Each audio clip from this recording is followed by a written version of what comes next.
নমস্কার প্রিয় শ্রোতা বন্ধুরা, সুকন্যা গল্পের ফেরিওয়ালা চ্যানেলে আপনাদের সবাইকে সুস্বাগতম। আমার গল্প পাঠ ভালো লেগে থাকলে আমার চ্যানেলকে লাইক, সাবস্ক্রাইব, কমেন্ট করার অনুরোধ রইল। এই চ্যানেলে আমি নিয়মিত নানান স্বাদের গল্প পাঠ করে থাকি। শুরু হলো আজকের গল্প। গল্পের নাম মেয়ে গোয়েন্দার বাহাদুরি। লিখেছেন লেখিকা আশাপূর্ণা দেবী। কি মেয়ে গোয়েন্দা শুনে একটু অবজ্ঞার হাসি হাসা হলো মনে হচ্ছে। তা হাসিটা হতেই পারে। গোয়েন্দা গল্পের লেখকেরা তো মেয়েদের কখনো তাঁদের আসরে আসতে দেন না। বড় একটা যেন গোয়েন্দা হওয়াটা পুরুষদের একচেটে অধিকার, অথচ ঘরে সংসারে এদিকে সেদিকে নিরীক্ষণ করলেই দেখতে পাওয়া যায় গোয়েন্দাগিরিতে মেয়েরা ছেলেদের থেকে চতুর্গুণ বুদ্ধি ধরে, কিন্তু সহজাত ক্ষমতার অপরাধের গন্ধও পায়। আর ব্যাপারটা তাদের হাতে ছেড়ে দিলে গন্ধের মূল উৎসটিও আবিষ্কার করে ফেলতে পারে। তবু মেয়ে গোয়েন্দা বলে যেন একটা কৌতূহলের শব্দ, অথচ চুপি চুপি বলে ফেললে বলা যায় আমাদের ওইসব গোয়েন্দা লেখক লেখিকারা অনেকেই একটি অসত্য গোয়েন্দা গল্প লিখিয়ে মহিলার অগাধ গল্পের ভাণ্ডার থেকে দিব্যি টুকে মেরে মৌলিক বলে চালিয়ে দেন। তা সে যাকগে, এখন এই গল্পটা হোক। এটি কিন্তু নির্ভেজাল মৌলিক, কারণ ঘটনাটি সত্যি। একে শীতের রাত, তাই সারাদিন দারুণ খাটুনি গেছে নার্সিংহোমে একটা বড় অপারেশন নিয়ে। তবু ডাক্তারের অভ্যস্ত কান টেলিফোনে ক্রিং ক্রিং শব্দেই ঘুমটা ভেঙে গেল। গা থেকে ভারী কম্বলটা ঠেলে পায়ের দিকে সরিয়ে উঠে বসলেন ডাক্তার লাহিড়ী। ভাবলেন কি হলো, অপারেশন কেসটায় কি কিছু গড়বড় দেখা দিল নাকি? উঠে পড়ে দরজা খুলে বেরিয়ে এলেন ডাক্তার সামনের হলঘরটায়, যেদিকে ড্রয়িং রুম বলা যায়। টেলিফোনটা এখানেই রাখা আছে দেওয়াল ঘেঁষা একটা ছোট্ট টেবিলে। ডাক্তার লাহিড়ী চিৎকাররত ফোনের রিসিভারের হাত তুলে নিয়ে গম্ভীর গলায় বললেন, হ্যালো, আমি ডাক্তার লাহিড়ী, কোথা থেকে বলছেন? নিশ্চিন্ত ছিলেন শুনবেন নিরাময় নার্সিংহোম থেকে, কিন্তু তা বললেন না। যা শুনলেন তা শুনে চমকে উঠলেন। বললেন, কি বলছেন?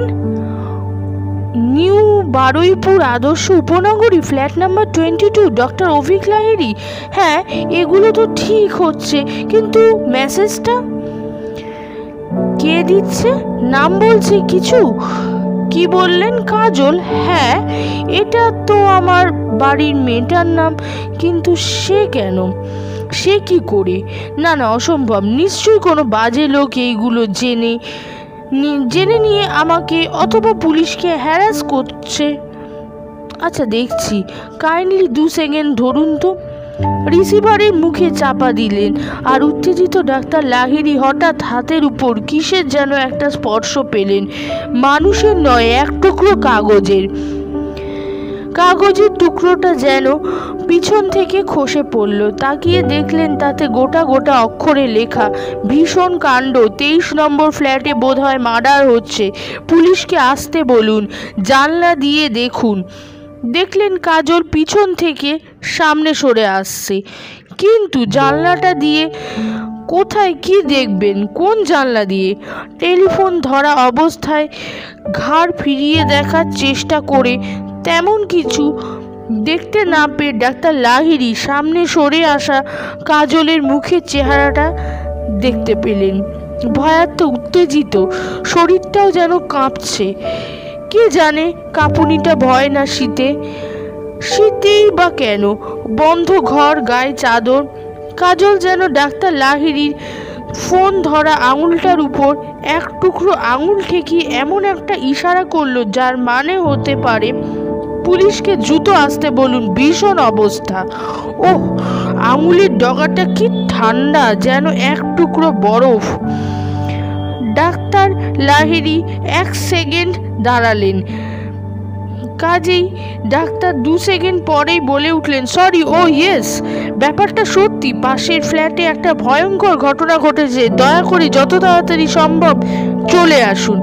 হ্যাঁ হ্যাঁ, আমার জানলা থেকে পুরো কথাগুলো যে বলে উঠতে পারলেন তা নয়, বললেন ছাড়া ছাড়া ভাবে, কারণ ততক্ষণে একটা ব্যাপার ঘটে গেছে। কাজলের ইশারায় তিনি ফোনের দড়িটা যতটা সম্ভব টেনে টুনে জানলার ধারে গিয়ে দাঁড়ালেন, আর সেই 23 নম্বর বাড়ির জানলার দিকে তাকিয়ে তার মাথার চুল খাড়া হয়ে গেল, চোখ বিস্ফোরিত হয়ে গেল। কি দেখতে পেলেন ডক্টর লাহিড়ী? মাঝরাত্রিরে ঘুম ভেঙে উঠে এমন একটা দৃশ্য দেখতে পারার কল্পনাও কি করেছিলেন তিনি? দৃশ্যটাকে মুভিও বলা যায়। দেখে চলেছেন, শরীরের সমস্ত রক্ত দাপাদাপি করছে, মাথার মধ্যে দামামা পিটছে, ভয়ঙ্কর চেঁচিয়ে ওঠার জন্য আপ্রাণ প্রেরণা আসছে, কিন্তু না, কিছু করা যাচ্ছে না, করার উপায় নেই। এমন নিঃশব্দ অবস্থায় যে পাশের ঘরে ডাক্তার লাহিড়ীর মা কণামাত্র টের পাচ্ছেন না। দিব্যি লেপ মুড়ি দিয়ে ঘুমাচ্ছেন। মা অবশ্য বুড়ো মানুষ, কিন্তু ঘুম তো এমনিতে খুবই পাতলা, সারা রাতি প্রায় সজাগ থাকেন। একটু খুটখাট শব্দ হলেই বলে ওঠেন, ক্যারে। তবে কদিন শীতটা তো একটু বেশি জাঁকিয়ে পড়েছে, কম্বলের ওপর আবার লেপ চাপা দিয়ে শুচ্ছেন, তাই কানের ফুটো দুটো প্রায় সিল হয়ে পড়েছে, মাথা পর্যন্ত মুড়ি দিচ্ছেন শীতে। এত শীত, তবু ডাক্তার লাহিড়ী যেন তেষ্টায় গলা শুকিয়ে উঠেছে, ঘামে কপাল ভিজে গেছে। ইশারায় কাজলকে জানান 1 গেলাস জল। হলের সংলগ্ন ডাইনিং স্পেস, সেখানেই ফ্রিজ। কাজল ফ্রিজ থেকে 1 গ্লাস জল বার করে নিয়ে বুদ্ধি করে থার্মোফ্লাক্সে রাখা গরম জল ঢেলে নিয়ে মিশিয়ে দিয়ে হাতে ধরিয়ে দেয়। এই রাতে ফ্রিজের ঠান্ডা জল খেলে আর দেখতে হবে না, ডাক্তার কাকুর মা তো দিন রাত সব সময় গরম জল মেশানো জল খায়, কাজেই এটা কাজলের জানা। মেয়েটা তো বেশ আন্তরিক আর বুদ্ধিমতী, তবে হঠাৎ এমন একটা উদ্ভট কাজ করে বসলো কেন? তেমন কিছু দেখলে তো ডাক্তার লাহিড়ীকেই জাগিয়ে বলতে পারত, কিন্তু সে প্রশ্ন করার সময় এখন নয়। ডাক্তার লাহিড়ী জল খেয়ে আবার তাকালেন, দেখলেন তাতে নিঃসন্দেহ হলেন 23 নম্বর ফ্ল্যাটে একটা খুনের ঘটনাই চলছে। কিন্তু দেখলেন কি? কেউ কাউকে ছুরি উঁচিয়ে তেড়ে আসছে, নাকি রিভলভার বাগিয়ে তাক করে ধরেছে? না, তা নয়। দেখলেন কাজটা সমাধান হয়ে গেছে। দেখলেন ঘরের মাঝখানটার সিলিং ফ্যানের ঠিক নিচে যে পালঙ্ক টাইপের খাটখানা পাতা আছে, ওর উপরে 2টো মুস্কো মতো লোক ফ্যানের সঙ্গে একগাছা দড়ি লটকাচ্ছে ফাঁস লাগাতে। যেভাবে লোক গলায় দড়ি দিলে ঝোলে, সেইভাবে কায়দাটা করছে, কিন্তু সেই সঙ্গে একটা দীর্ঘকায় লাশ তুলে ধরে তার গলাটায় ফাঁস পরিয়ে দিতে চেষ্টা করছে। দেহটা সে মৃতদেহ তা বুঝতে পারা যাচ্ছে।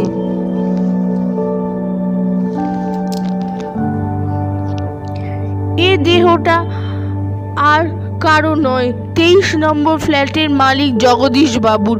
শেয়ার মার্কেটের দালাল জগদীশ তালুকদার, অনেক পয়সা, বেশ উন্নাসিক, পাড়ার কারোর সঙ্গে বিশেষ মেশেন না। তবে একবার ওর বুড়ো বাবা দেশ থেকে না কোথা থেকে এসে হঠাৎ অসুখে পড়ে গিয়েছিলেন, তাই ডাক্তার লাহিড়ীকে ডেকে নিয়ে গিয়েছিলেন।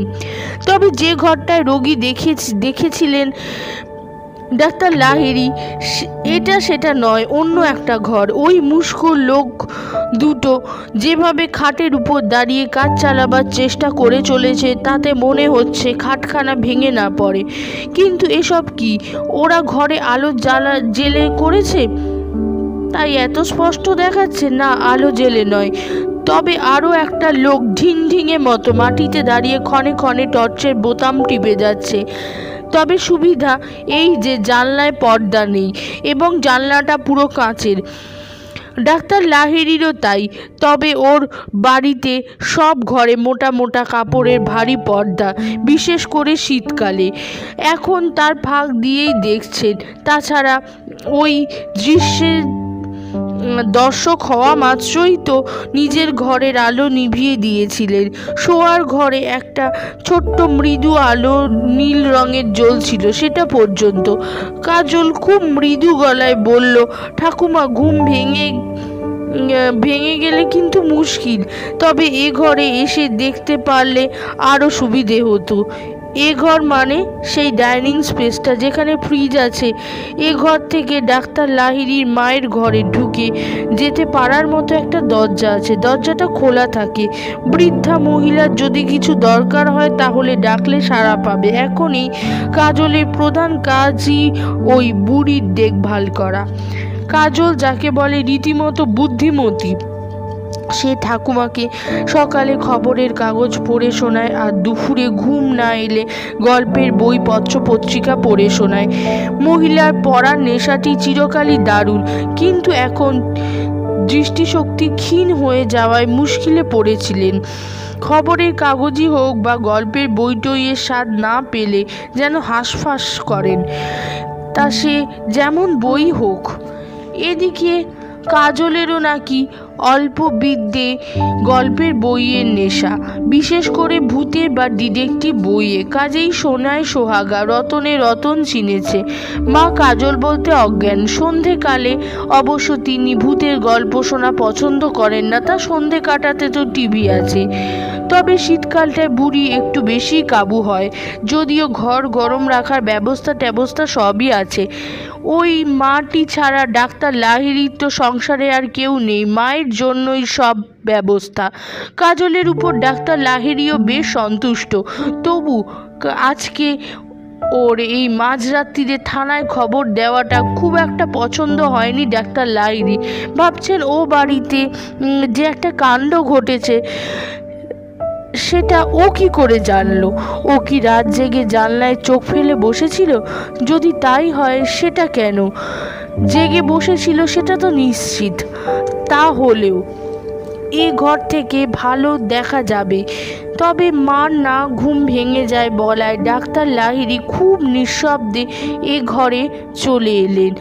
আর দেখে অবাক হলেন, ভালো করে দেখতে পাওয়ার একটি অভাবনীয় কৌশল করেছে কাজল। সত্যি ভালো করে দেখতে পাওয়া গেল। দেখা গেল তিনজন মিলে কোনো মতে সেই মরে যাওয়ার দেহটা উঁচু করে তুলে ধরেছে আর মুন্ডুটা ফাঁসের মধ্যে ঢুকিয়ে ফেলল। অর্থাৎ তিনি গলায় দড়ি দিয়ে ঝুলতে থাকলেন। যে জগদীশ বাবুকে আজ সকালেই দিব্যি ঘুরতে দেখা গেছে, কিন্তু পায়ের আগা দুটো যেন বিছানায় ঠেকু। ওরা তিনজন খাট থেকে নেমে এলো। হাত মুখ নেড়ে যা বলল তাতে মনে হলো ব্যবস্থাটা যেন খুব সঠিক হয়নি। পা দুটো শূন্যে ঝোলা দরকার। আবার অন্য অ্যাকশন। হিমশিম খেয়ে যাচ্ছে যেন। তবু এখন তিনজন মিলে খাটখানাকে ঠেলে একটু সরিয়ে আনলো। এখন মৃতদেহের পা দুটো শূন্যে দোলায়মান হলো। তার মানে প্রতিপন্ন করতে হবে লোকটা নিজের গলায় দড়ি দিয়ে আত্মহত্যা করেছে। ডাক্তার লাহিড়ি অবাক হয়ে ভাবছেন, লোকটার বাড়ির লোকেরা কিছু টের পাচ্ছে না কেন? আছে তো বউ ছেলে কারা যেন সব, কিন্তু ওর মায়ের ঘুম ভেঙে যাবে এই ভয়ে এমন চুপচাপ দেখে যাবেন। এমন একটা বীভৎস ঘটনা চেঁচামেচি করে ওদের জানাবেন না, পাড়ার লোক জড়ো করবেন না। আবার ভাবছেন তাতে কতটুকুই বা লাভ হবে। কে কি করতে পারবে? এই খুনিদের কি ধরতে পারবে? পাড়ার লোকেরা যে খুন বলে চিৎকার শুনলেই ছুটে আসবে, তার কি কোনো গ্যারেন্টি আছে? পুলিশের তো সত্যি খবর দেওয়া হয়েছে, কিন্তু সত্যি কি এখনই এসে পড়বে? ওদের তো 18 মাসে বছর।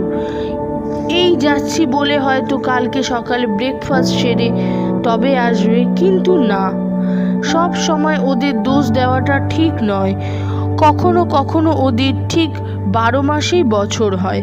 ডাক্তার লাহিড়ী যখন ভাবছেন মরার পর মরাটার গলায় ফাঁস লাগিয়ে ঝুলিয়ে দিলে কি করে তার জিভটা বেরিয়ে আসে, ডাক্তারি শাস্ত্র তো তা বলে না। ও মা, ভাবতে ভাবতেই হঠাৎ কাজল চাপা আতঙ্কে বলে উঠল, দেখুন দেখুন কি করছে। দেখলেন, দেখে শিউরে উঠলেন। এরকম বীভৎস কাণ্ড করতে পারে মানুষ? কি দেখলেন? দেখলেন সেই রোগা পটকা লোকটা আবার খাটের ওপর উঠে দাঁড়িয়ে মৃতদেহটার মুখের মধ্যে হাত চালিয়ে দিয়ে জিভটা ধরে টানাটানি করার চেষ্টা করছে যাতে বেরিয়ে আসে। অস্ফুট একটা আর্তনাদ করে উঠলেন ডাক্তার লাহিড়ী। আর কাজল ওরে বাবারে বলে 2 হাতে মুখ ঢাকলো। আর ঠিক সেই সময় পুলিশের গাড়ি এসে পড়ল। এলো প্রায় নিঃশব্দেই, দমকলের মতো রাস্তা দাপাতে দাপাতে, পাড়া কাঁপাতে কাঁপাতে, আর ঘুমন্ত মানুষকে জাগাতে জাগাতে তো নয়। তবু দেখতে পেলেন। জানলার পর্দা সরিয়ে দেখছিলেন কিনা বারে বারে দেখতে পেলেন মোড়ের মাথা রাস্তার উপর হঠাৎ ক্ষণিকের জন্য একটা হেডলাইটের আলো এসে পড়ল। 1 সেকেন্ড, তারপর সেই গাড়ি এসে পড়ল। উর্দি পরা একটা কনস্টেবল লাফিয়ে নেমে পড়ে একটা পেন্সিল টর্চ দিয়ে ফ্ল্যাট বাড়ির কম্পাউন্ডের গেট থেকে টর্চ বাড়িয়ে আলোর সংকেত করলেন। তারপর আরও 2 জন কনস্টেবল নেমে লাফ মেরে ছুটে এলো। পিছনে আরও 1 জন অফিসার গোছেন। ব্যাস, ডাক্তার হাতে নাতে ধরা পড়বেন বাছাধনরা। ডাক্তার লাহিড়ী আর কাজল দুজনের মধ্যেই একটা কথা, শুধু খুন নয়, মৃত মানুষটা জিভ টেনে লম্বা করার চেষ্টা। কি নারকীয় ঘটনা! কাজল দেখে ওরে বাবা, ঠোঁটের পাশে আবার একটা শিশি থেকে কি যেন ঢেলে দিচ্ছে, কোনো রং, আর কি হবে, লালই বোঝা যাচ্ছে। ভাব দেখাতে যেন গলায় দড়ি দেওয়ার পর ঠোঁটের পাশে রক্ত গড়িয়ে পড়েছে। কাজল 3 তলায়, ডাক্তারের 2 তলায়। দুজনেই অধীর আগ্রহে অপেক্ষা করছে। পুলিশেরা এসে গেছে মূল কাণ্ডের কাছে, কিন্তু বদমাইশদের আলাদা ভগবান। তারা ঠিকই পুলিশের হাত ফসকায়। হবি তো হ। ঠিক সেই সময় কিনা এই ব্লকের একজন ঘোষবাবুদের বাড়ি থেকে চিৎকার করে উঠল, চোর চোর। তার চোখের সামনে চোর চোর শুনলে তো আর পুলিশ নিষ্ক্রিয় থাকতে পারে না। তারা চোর ধরতেই তৎপর হলো, অথচ নেহাতি বোধহয় ছিচকে চোর, কারণ যেটাকে ধরে গাড়িতে তুললো তার পিঠে নেহাতি রাস্তার গামছা, লুঙ্গি, ছিটকা পরে ফেরিওয়ালার মতো 2টো ফুটলি, তাই তো কিছু জামা কাপড় কি বাসনপত্র হাতিয়ে নিয়ে পালাচ্ছে। তাতে ধরতে গিয়ে আসলরাই হাতছাড়া হলো। মাত্র 3 জন পুলিশ, তা রাত দুপুরে টেলিফোনে না কি একটা উড়ো খবর পেয়ে থানা থেকে তো আর একটা বিরাট ফোর্স পাঠাতে পারে না। তা সে যাই হোক, চোরটাকে গ্রেপ্তার করে গাড়িতে তুলে একজন পুলিশ তার কাছে পাহারা দিতে বসলো। বাকি 2 জন অফিসার যখন 23 নম্বর ফ্ল্যাটে উঠে এলো তখন পাখি উড়ে গেছে। অবশ্য উড়ে যে গেছে সেটা বুঝতে বিস্তর সময় লাগলো। যদিও চোর চোর শুনে ব্লকের আর সব বাসিন্দারা জেগে উঠে পড়লে ওই 23 নম্বর বাড়িটির নিঃসাড়। স্বয়ং দরজা বলতে যে দরজা, তাতে বেল বাজিয়ে বাজিয়ে হতে হয়েও কেউ খুলল না। যখন স্বয়ংক্রিয় চাবি তো ছিল, বাইরে থেকে টানা দিয়ে গেলেই তো বন্ধ হয়ে যায়। কাজেই পুরো এলাকার জন্য একজন কেয়ারটেকার বাবু আছেন, তাকে ডেকে সমস্যাটা জানাতে তিনি ব্যস্ত হয়ে তার কাছে থাকা ডুপ্লিকেট চাবি দিয়ে খুলে দিলেন দরজাটা। তা সেই ভদ্রলোকের কাছেই জানা গেল তো তালুকদারের পরিবারের সবাই আজ কোনো একটা বিয়ে উপলক্ষে কলকাতার বাইরে গেছে নেমন্তন্নে। বাড়ির কর্তা একার ছিলেন। শরীরটা তার তেমন ভালো ছিল কিনা ওর প্রতি একটু লক্ষ্য রাখবেন। জগদীশবাবুর ছেলে বলে গেছে কেয়ারটেকার বাবুকে কাল সকালেই চলে আসবে সবাই। তা সারাক্ষণ কি আর লক্ষ্য রাখা যায়? বিকেলে একবার এসে দেখা করে গেছেন, দেখে গেছেন ফ্লাক্সে রাখা চা আর হাতের কাছে রাখা বিস্কুট খেয়ে দিব্যি চাদর মুড়ি দিয়ে বসে সিগারেট খাচ্ছেন, বেশ ঘোষ গল্পও করলেন। কিন্তু এখন জগদীশবাবু সেই ঘরটি যে ভেতর থেকে বন্ধ, ঠেলে ঠেলে ধাক্কা মেরে বিফল হয়ে অগত্যা দরজা ভাঙতেই হলো। এর চাবি তো আর কেয়ারটেকারের কাছে নেই, এ তো ভিতর থেকে চিটকিনি লাগানো। তারপর সেই দরজা ভাঙা মাত্রই পুলিশ হেন জিনিসও ছিটকে 10 পা পিছিয়ে এলো, সঙ্গে সঙ্গে কেয়ারটেকার বাবুও। পাখার সিলিংয়ে দড়ির ফাঁসে ঝুলছেন দশাশই তালুকদার মশাই, কেমন যেন বাঁকা চোরা ভাবে। তারপর যা ঘটার তাই ঘটল। প্রথমেই ধরে নেওয়া হলো ঘরের দরজা ভিতর থেকে বন্ধ এবং ঘরে ঢোকার আর কোনো দরজা নেই, তখন অবশ্যই আত্মহত্যা। তবে পায়ের কাছে তো কোনো টুল নেই, ঝুললেন কি করে? খাটখানাকে পা দিয়ে ঠেলে সরিয়ে দিয়ে সেটা সম্ভব, অথচ সরানো যে হয়েছে বোঝা যাচ্ছে খাটের পায়ার দাগ দেখে। দেখা গেল একটুখানি করে চৌকো জায়গা, ফর্সা, তার চারধারে কেমন ময়লা ময়লা, গলায় দড়ি দিয়ে ঝুলে খাট সরিয়ে দেওয়া যেমন অবাস্তব, তেমনি অবাস্তব তো আগাগোড়া বন্ধ ঘর থেকে অন্য ঘরে অন্য কারো দ্বারা নিহত হওয়া। হত্যাকারী কি তাহলে দেওয়াল ভেদ করে হাওয়া হয়ে যাবে? পুলিশ যা করার তাই করলো, দড়ি কেটে মরা নামালো, তারপর নিরীক্ষণ করে দেখলো, বলল ঠোঁটের পাশ দিয়ে যেটা গড়াচ্ছে সেটা মনে হয় রক্ত না, মনে হচ্ছে রং, আর জিভটা মুখের মধ্যেই শক্ত আড়ষ্ট রয়েছে। তার মানে? পুলিশরা তাকাতাকি করে বলল মনে হচ্ছে আগে হত্যা করে পরে দড়ির ফাঁসি দিয়ে ঝুলিয়ে দেওয়া হয়েছে, আর হত্যাকারী বা কারীরা খাট ঠেলে সরিয়ে দিয়েছে। কিন্তু হ্যাঁ, সেই কিন্তুটি হচ্ছে যে বা যারা এসব করলো তারা বেরিয়ে গেল কোথা দিয়ে? অতঃপর কাজলের ডাক পড়ল, তারপর জেরা, যার নাম হচ্ছে পুলিশি জেরা।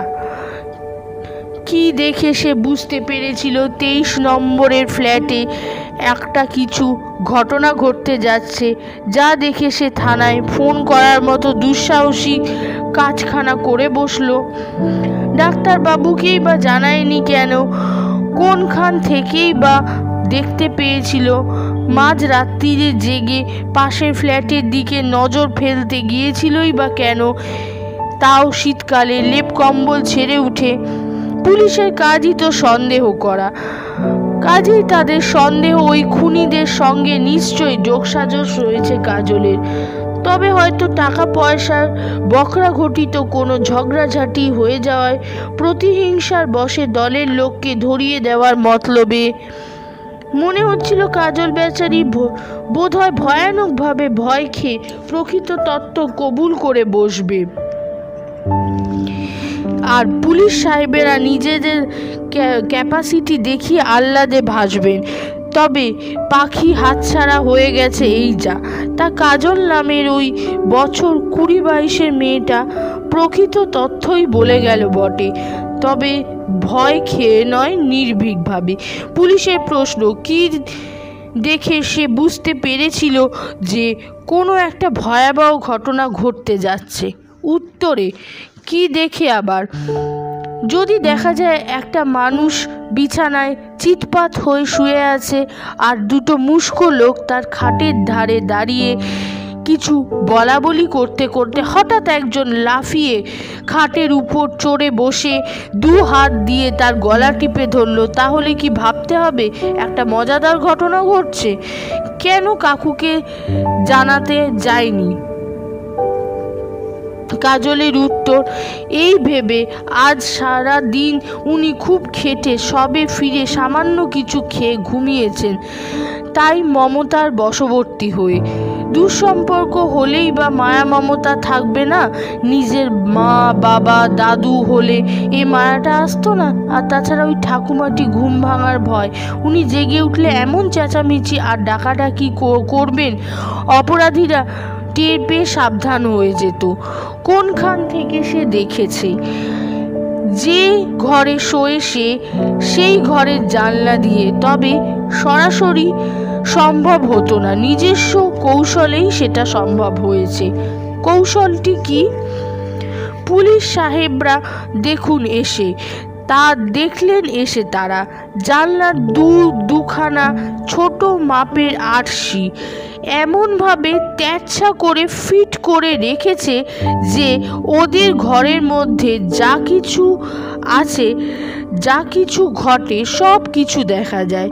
সত্যি সব কিছু দেখা যাচ্ছে ওদের ঘরের খুঁটিনাটি, অথচ শুধু খোলা জানলা দিয়ে এত সব দেখতে পারার কথা নয়। আরশি যে কি জিনিস, দেওয়ালের পাশে দৃশ্যটিও দেখা যাচ্ছে। কাজল কেন হঠাৎ এই কৌশলটি করতে গেল? কি বাবদ? হঠাৎ নয়, একদিন পড়ন্ত বেলায় ঘরের দেওয়ালে টাঙানো আয়নায় ভালো করে মুখ দেখতে না পাওয়ায় ছোট্ট একটা আয়না নিয়ে জানলার ধারে গিয়েছিল টিপ পড়তে। হঠাৎ এই অবাক করা দৃশ্যটা চোখে পড়ায় থমকে যায় সে, তারপর কৌতূহল থেকে কেবলই দেখে। তা কি দৃশ্য সে দেখে? দৃশ্যটা হচ্ছে এই ব্লকের একদম নিচের তলায় ঘোষবাবুদের ফ্ল্যাটের পাশের দিকে জমাদার যাতায়াতের যে প্যাসেজটা রয়েছে বা গলির মতো অংশ, সেই পথ দিয়ে একটা লোক ঢুকে যত সব রেন পাইপ টাইপ আর বাথরুমের নোংরা জল পড়ার মোটা মোটা পাইপ আছে সারাসারি দেওয়ালে ভর্তি, তারই একটা বেয়ে উঠে এই 3 তলায় 23 নম্বর বাথরুমের জানলার নিচে আর জানলার নিচের কার্নিশের ওপর দাঁড়িয়ে কি যেন চেষ্টা করে চলেছে জানলার গ্রিলে। দেখলে কৌতূহল হয় না? যদি মিস্ত্রি হয় তাহলে তো ন্যায্য পথেই আসবে, এমন রাত বিরেতে ঘোর পথে কেন? তাছাড়া মিস্ত্রি হলে তার কাজটা সারতে এত দেরি হতো না। তো এই রাত্রে কাজল উঠে দেখতে গিয়েছিল শেষ পর্যন্ত লোকটা কি করলো। তা সেই দেখতে দেখতেই তার গলা টেপা দৃশ্য দেখে আঁতকে উঠে থানায় ফোন করে বসেছিল। তারপর তো ডাক্তারবাবু জেগে উঠে নিজেই সব দেখতে পেলেন মরা মানুষটাকে তুলে ধরে গলায় ফাঁসি লাগিয়ে ঝুলিয়ে দেওয়ার চেষ্টা। ডাক্তার লাহিড়ী বলে উঠলেন, আমি তো নিজের চোখেই দেখলাম, তবে আমিও বুঝলাম চেঁচামেচি করে পাড়ার লোককে জাগানোর চেষ্টা না করাই ভালো। থানায় যখন খবর একটা পৌঁছে গেছে, জগদীশবাবুর ঘরে কোনো আলমারি নেই, শুধু বড় একটা চাকাওয়ালা ওয়ার্ড্রব। কাজল থানায় ও জগদীশবাবু অনেক দিনই এই ওয়ার্ড্রবটি ঠেলে তার পিছনে অদৃশ্য হয়ে যেতে দেখেছে। কথা শুনেই যেন ওরা লক্ষ্য করল এ ঘরে দিয়ে আরেকটা ঘরেও যাওয়া যায়। বড় ওয়ার্ড্রপের পিছনে ছোট্ট একটা দরজা, অনেকটা যেন চোরা কুঠুরি। এটা কি? ঢুকে পড়েন পুলিশের অফিসারটি আর ঢুকতেই চেঁচিয়ে ওঠেন, মাই গড! কেন? কি ছিল সেই ঘরে? আরও কোনো মৃতদেহ? না, সেরকম কিছু না। দেখা গেল ব্যাংকের লকারের মতো একটা জানলা দরজাবিহীন ওই ঘরটা, দেওয়ালের ধারে ধারে বড় বড় গোদরেজের আলমারি বসানো, সবগুলো হাটপাট খোলা আর একদম ভোভা। তবে ঘরের মেঝে ছড়ানো রয়েছে কিছু কাগজপত্র, কয়েকটা গয়নার বাক্স। তাড়াতাড়ি খুলেছে বলেই পেঁচা হয়ে পুলিশের খালি বাক্স, নেকলেস আর ব্রেসলেট এবং মুক্তোর মালা গোছের কিছু একটা ছিল বোধহয়। শুধু তার খোঁজগুলোই দেখা যাচ্ছে, সেসব খাঁজগুলো, ভিতরের জিনিসগুলো হাওয়া, অর্থাৎ সে খুন করে ডাকাতি, খুন ডাকাতি। কিন্তু যে বা যারা এসব করলো তারা পালালো কোথা দিয়ে? তারা কি বিদেহী ভূত? অথচ ঘরের মেঝে দেখা যাচ্ছে বেশ কিছু পোড়া বিড়ির টুকরো। ভূতেরা কি বিড়ি খায়? শেষ পর্যন্ত কাজলের বুদ্ধির কাছেই হার মানতে হলো। কাজলই বারবার কর্তার ঘরের অ্যাটাচ বাথরুমের দিকে যেতে বলছে। এনারা গেছিলেন একজন, দেখে বলে উঠলেন, আরে জানলায় গ্রিল তো লাগানোই রয়েছে, তাহলে? অতঃপর আবারও কাজল, সে নিজেই ঢুকে বলল, দেখুন ব্যাপারটা। কি ব্যাপার? ব্যাপারটা এই যে সমস্ত গ্রিলগুলি খোলা, শুধু উপর নিচে দুটো গ্রিল ঢিলে করে লাগানো, যাতে কোনো মতে ঠেকিয়ে রেখে লোক ঢোকানো যায়। কাজেই হাত দিয়েই ঘুরিয়ে সেই স্ক্রু দুটো খুলে ফেলে বলে উঠলেন, কেউ ধরুন ধরুন, ভীষণ ভারী, নিচে পড়ে গেলে ভীষণ বিপদ। ধরে ফেলে দেখা গেল জানলার বাইরে কার্নিশে স্ক্রু ড্রাইভার। তার মানে মাল পাচার করে ফেলার পর শেষমেশ লোকের চোখকে ধোকা দিতে বাইরে থেকে একটু জুড়ে রেখে আবার পাইবেই পগার পার। আর শেষ রাতে ঘোষবাবুদের ফ্ল্যাট থেকে যে চোর চোর হল্লা উঠেছিল, যাদের কাতে পুটলি দেখে ছিচকে চোর মনে হয়েছিল, তারাই আসল পাপী। তো মোটা মোটা দুটো শটকান দিয়েছে। ধরা পড়েছে সেই রোগা ঢিংঢিঙেটা। ঘোষবাবুর বাড়ির চাকর তার পিছু পিছু ধাওয়া করতে একটা ঢিল ছুঁড়ে মারার ফলে উহ বলে রগটা চেপে বসে পড়েছিল। তখন পুলিশ এসে ক্যাক। কিন্তু তার পুটুলিটায় কি ছিল? ছিল গোটা কয়েক গোছা 100 টাকার নোট। কিন্তু নোটগুলো যে সব জাল। পুলিশে পিটুনি খেয়ে শিকার হয়ে গেল আগের মোটা দুজন এমন নোট বস্তা ভর্তি করে নিয়ে চলে গেছে। আর নিয়ে গেছে এক গাদা দামি দামি গহনা। সে বেচারি নেহাতি তুচ্ছ বলে তাকে সামান্যই বকরা দিয়েছিল ওরা। স্ক্রু খোলা পর্যন্ত তার ক্যাপাসিটি। ওদের দলের কাজকর্ম কি তা সে জানে না, কিন্তু জানা গেল ধর্মের কল বাতাসে নড়ল। থানায় ঢিংঢিঙে পুটুলিটার কাপড়টা দেখে কাজল বলল, এ তো তালুকদার বাবুর জানলার কাপড়। হ্যাঁ, কাজলকেও পুলিশ থানায় নিয়ে গিয়েছিল, অবশ্য আরও তথ্যের আশায়। এটিও ধরা পড়ার সূত্র। পর্দা খোলা থাকার ফলেই তো সব কিছু দেখা গেল।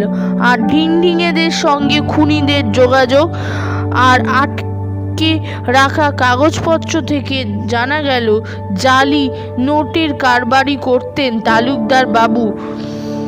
অবশ্য একটা গ্যাং ধরা পড়ল, সেই মুস্কো লোকটা সমেত। কাজলের নামে ধন্যি ধন্যি পড়ে গেল। কাজল পুলিশ কর্তৃপক্ষ তাকে কিছু পুরস্কার দেওয়ার জন্য বলল।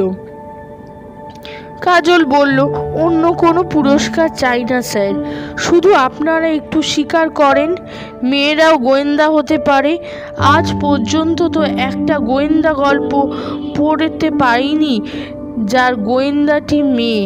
আপনারা প্রচার করলে লেখকেরাও ভাবতে পারেন মেয়ে গোয়েন্দার গল্পই লিখি দু একটা।